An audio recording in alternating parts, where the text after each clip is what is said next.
for patients whom you identified deteriorating with unstable vital signs, decreasing level of consciousness, but the patient is responsive. The only thing is the vital signs are unstable and sudden deterioration. That's when you call RRT. For the inpatient, they have their criteria as to when to activate RRT. But for the outpatient, for this, you only have the OPD assessment form, or with them is the vital signs only. For example, you notice that the patient is suddenly decreasing conscious level or vital signs are unstable. For the outpatient department, no need for you to activate RRT. What you need to do is to refer the patient to ER, and the ER will manage it. Okay, ER. For outpatient, refer the patient to ER. But for the inpatient, maybe someday you will hear it. How to activate RRT? 222, call 222, state your name, your ID, and then activate code RRT, adult or pedia. You need to specify it because we have different teams. For adult RRT, we have ICU physician and ICU nurse. For pediatric RRT, they have PICU physician and PICU nurse. So they have different teams.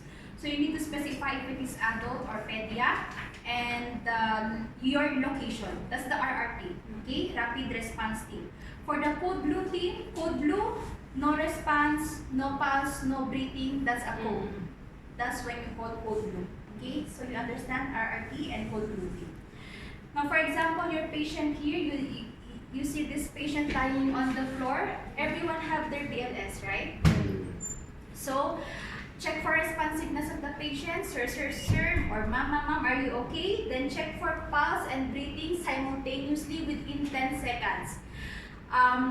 Only within 10 seconds. For example, if it's hard for you to palpate for a pulse, if it's difficult for you to palpate for pulse, automatic within 10 seconds, it's a code. If it's hard for you to palpate within 10 seconds, treat the patient as an arrest patient. Okay, so for example, I saw this patient. Sir, are you okay? Check for pulse, simultaneously also check for breathing within 10 seconds. No pulse, no breathing. Code blue, and you as a first responder will start chest compression. Okay, again. Sir, are you okay? Check pulse, check breathing. No pulse, no breathing. Code blue. I will start my CPR. Then the second responder, the one who heard the code, she will come to verify is it really a code blue? And when you saw that this first responder is already starting the chest compression, the second responder, after verifying the scene, she will call 222, central 222. 222, state your name, your ID, code blue. If it is specify if it's adult or pedia. Always specify if it's adult or pedia because we have different teams also for code blue. After that, state your location. State your location. So, when the second responder already activated the code, what she needs to do next is to bring the crash cart. So, the nearest crash cart here on this floor is this one. So, the second responder will get this crash cart, put this beside the patient, get the cardiac board. You can get the cardiac board, then put it behind the back.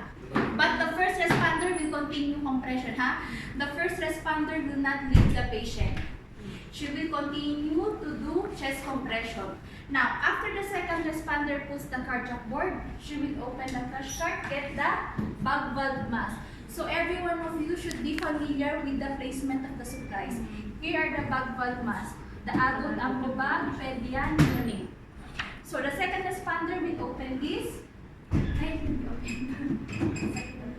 So, you cannot open that. So, get the ambo bag, connect to oxygen tank. Make sure your oxygen tank is always filled, always available. So, connect, give 2 breaths. 1, 2. After that compression of because the ratio is 30:2, right? Yes. So, after her compression, you will give 2 breaths. 1, 2. Then, leave it. Next. Connect to cardiac monitor. Connect to defibrillator. Only the the electrodes, huh? Your ECG patch, your electrodes patch are here, in the first drawer. So, red, yellow, green. Red, yellow, green. After that, when you connect, you turn this on. How? Come here. Here, in the monitor. Put it in the monitor. Change the lead to 2. Yeah. Should be in lead 2. Okay? Again. Monitor? Yes, monitor. Monitor. Then change the lead. 3. 2.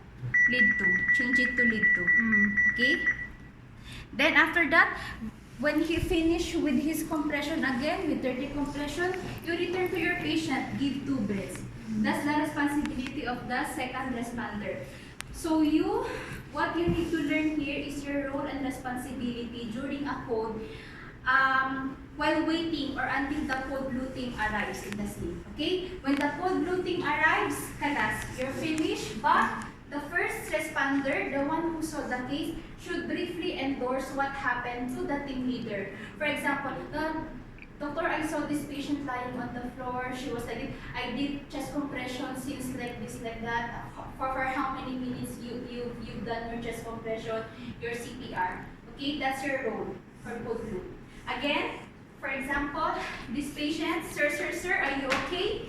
Check pulse, check breathing, no pulse, no breathing for 10 seconds. Code blue, then I will start my compression. Second responder will verify the scene, activate code blue, get the nearest crush card, get cardiac board, put it here, get the ammo bag, give 2 breaths. After giving 2 breaths, connect the patient to defibrillator, then put in monitor. After that, continue giving breaths, 2 breaths until the code blue thing arrives. The first responder continue chest compression. She will not help the second responder, okay? She will not leave the patient.